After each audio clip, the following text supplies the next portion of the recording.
it's Durgee, and today we will be talking about people pleasing. Only if you want to though. No pressure. It's up to you. Just kidding. I'll just remove this. This was for decorative purposes. Our topic of discussion today is people pleasing. So what is people pleasing behavior, or who is a people pleaser? It's not a medical term or a clinically diagnosed mental illness or anything. It's just a character trait associated with people who tend to be obsessive about pleasing other people. For example, these kind of people-pleasing people struggle with saying no to others. That is, they often try to please and make other people happy at the expense of their own happiness, and they always prioritize other people's needs without prioritizing themselves. So that is what a people pleaser does. You can find people pleasers in your workplace, around you, in your school, in college, in your house, everywhere. It's not very easy to identify them because often being a people pleaser is simultaneously connected to being a kind person. That is, we are always taught to be nice and kind to people, and often people pleasing behavior is associated with being kind, but that is not the case. Kindness is not equal to people pleasing. A kind person does something for someone else because they want to make them happy, or they are willingly giving something to someone. A people pleaser, on the other hand, is motivated by their own selfish needs to be accepted and to be validated. So a people pleaser will try to make someone comfortable and happy and felt seen so that they will be loved, not because they want to do something good for someone else and make them happy. A people pleaser always, in a way, prioritize themselves but not prioritize themselves, if that makes sense. A people pleasing person, in a way, prioritizes themselves but they don't. For example, someone approaches you telling you, hey, I have this assignment due tomorrow, can you do it for me? I don't have time for it.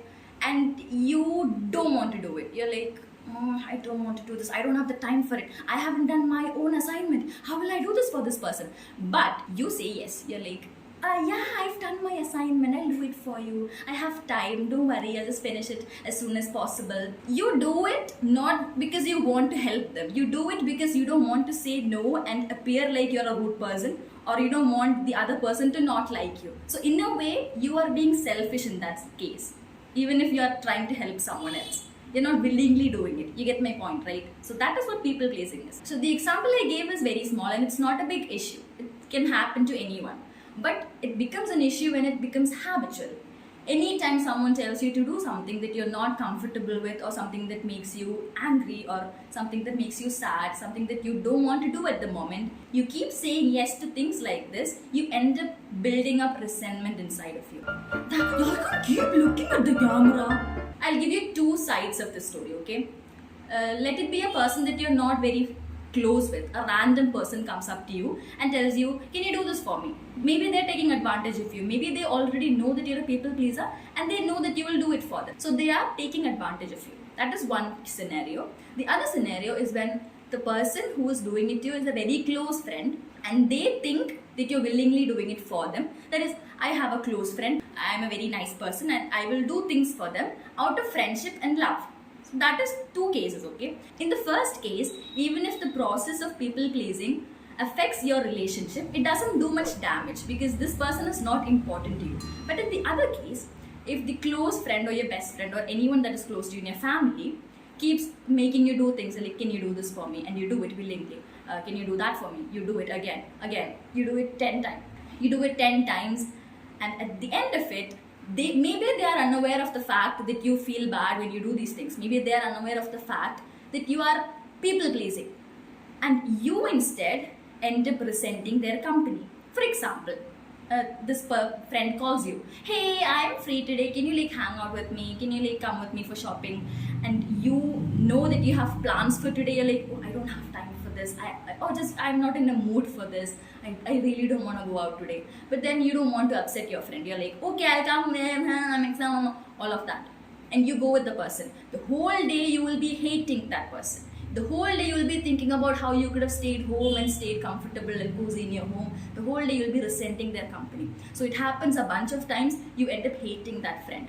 So in the process of making someone else love you and accept you, you end up hating the same person. That is completely tragic if you ask me. Drink water. So this behavior can happen due to a lot of things. Maybe you want to fit in, maybe you're in a new place and you want to fit in, so you keep trying to mirror their actions, your friends' actions. You always agree with them. You don't want them to feel like you are an outcast or something. So you want to fit in. That is one reason people always do this kind of behavior. Another reason would be that you don't want conflict. You don't want confrontation. Even if someone is saying something bad about you, or even if someone makes you uncomfortable, or someone is saying something very problematic that you want to correct them, but you're not doing it because you don't want conflict. You don't want that person to be like, oh, you're correcting me, I don't like you anymore. You don't want that. Or maybe in some cases it could be a trauma response even. That is, in the past, maybe some people might have made you feel like you need to go over and above for people so that people will like you. It could be a friends, it could be a family, it could be a past relationship that had made you feel like you need to change yourself, or that you always need to agree with them in order to be loved and appreciated. So these are the reasons people usually tend to behave this way. And if you ask me for solutions, I would say practice setting small boundaries in the beginning. Accept yourself the way you are. Try to feel your self-worth instead of being a doormat for other people. You don't need to go above and beyond for everyone to be loved. You don't want everyone's love. If you have two people in your life that gives you unconditional love, just keep them. Don't look for more. Like, even if it comes to you, take it. Don't look for more and don't force it. Okay? Love yourself first. Keep yourself first. Cater to your needs first. Then you can look after other people and think about other people.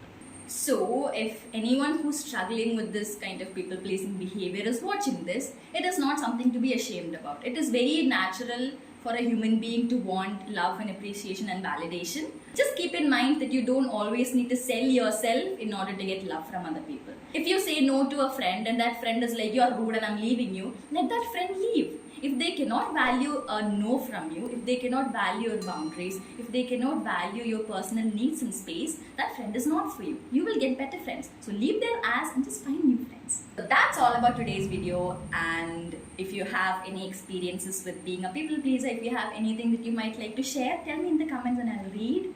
That's about it. Bye bye. Ta-da.